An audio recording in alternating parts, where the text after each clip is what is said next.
Right now, as you're watching this, there's something in your hand, or in your pocket, or on the table next to you, and it knows more about you than your closest friend. It knows when you wake up, what makes you angry, what makes you laugh, what you're afraid of, what you desire. And every single day, it's learning how to control you better. You think I'm talking about some dystopian future? I'm not. I'm talking about right now. Your phone. And the truth is far worse than you think. Because you're not just using it, it's using you. Let me show you something. Pick up your phone. Look at your screen time from yesterday. Go ahead, I'll wait.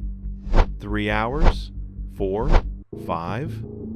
Now multiply that by 365. That's 45 to 75 days this year. Gone. And here's the part that should terrify you. You don't even remember where it went. You're not alone. 80% of people check their phone within 5 minutes of waking up. But here's the question nobody's asking. When did you give it permission? You tell yourself you're just checking something real quick. 1 notification, 1 message, 5 minutes max. But that's never what happens, because what you don't know is that every single element of that screen was engineered to keep you there. The colors, the sounds, the way content loads, even the pull to refresh motion, it's designed to mimic a slot machine lever. And that's not an accident. In 2017, researchers at Stanford compared brain scans of people using social media to people using cocaine. The dopamine response? Almost identical. Every time you get a like, a comment, a message, your brain releases dopamine, the same chemical that makes drugs addictive. But here's where it gets dark. Variable reward schedules. In psychology, this is the most addictive behavioral pattern ever discovered. You pull the lever or swipe the screen, not knowing what you'll get. Sometimes it's good, sometimes it's nothing. But that unpredictability, that's what keeps you hooked. Casinos have used this for decades. Now, it's in your pocket, and it's free. The average person spends 3 hours and 15 minutes on their phone every day. That's 49 days a year. By the time you're 80, you'll have spent 11 years staring at a screen. But it's not just time that's being stolen. Harvard Medical School found that teenagers who spend more than 5 hours a day on devices are 71% more likely to show suicide risk factors.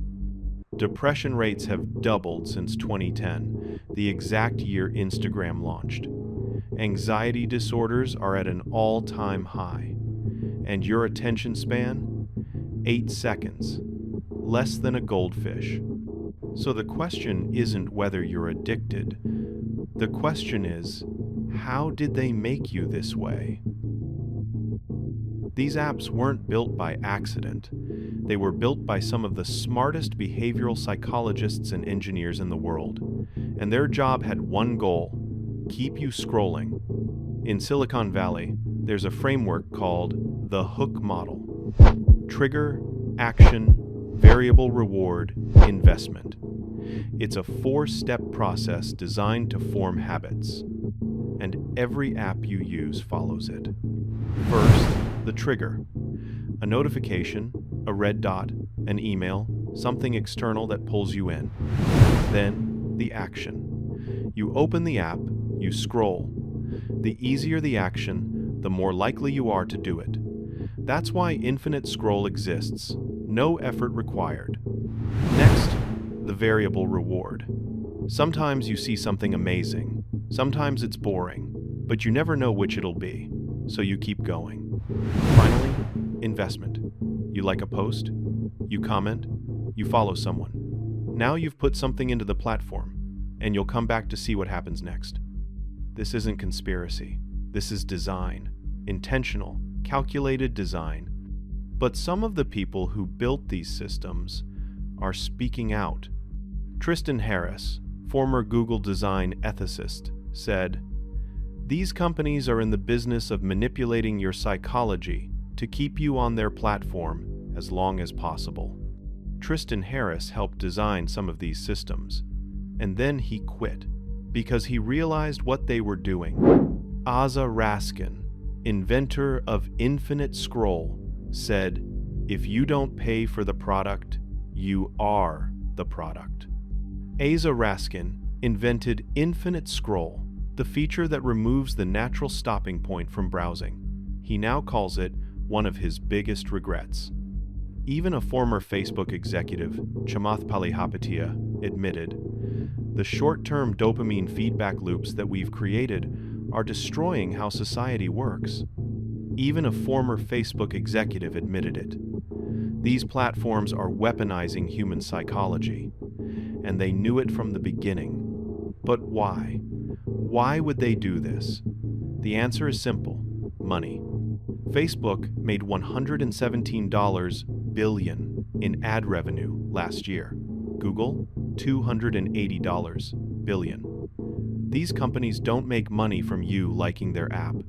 They make money from selling your attention. Every second you spend scrolling, they're collecting data. What you watch, how long you watch it, what makes you angry, what makes you happy, what keeps you engaged. Then they package that data and sell it to advertisers.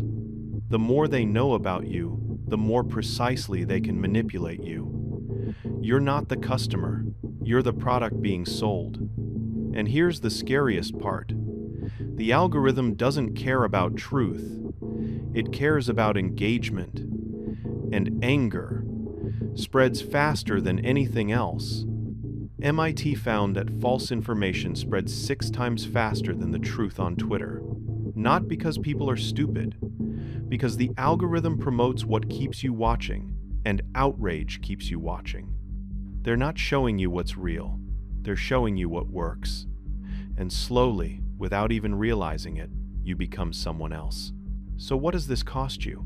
Not humanity, not society, you. It costs you presence. The ability to sit with someone you love and actually be there. It costs you sleep. Blue light suppresses melatonin production. Your brain thinks it's daytime. Chronic sleep deprivation is linked to depression, anxiety, memory loss. It costs you focus. Every time you switch tasks, your brain takes 23 minutes to fully refocus. But you switch tasks every 3 minutes on average. You're never focused. You're always distracted. It costs you peace.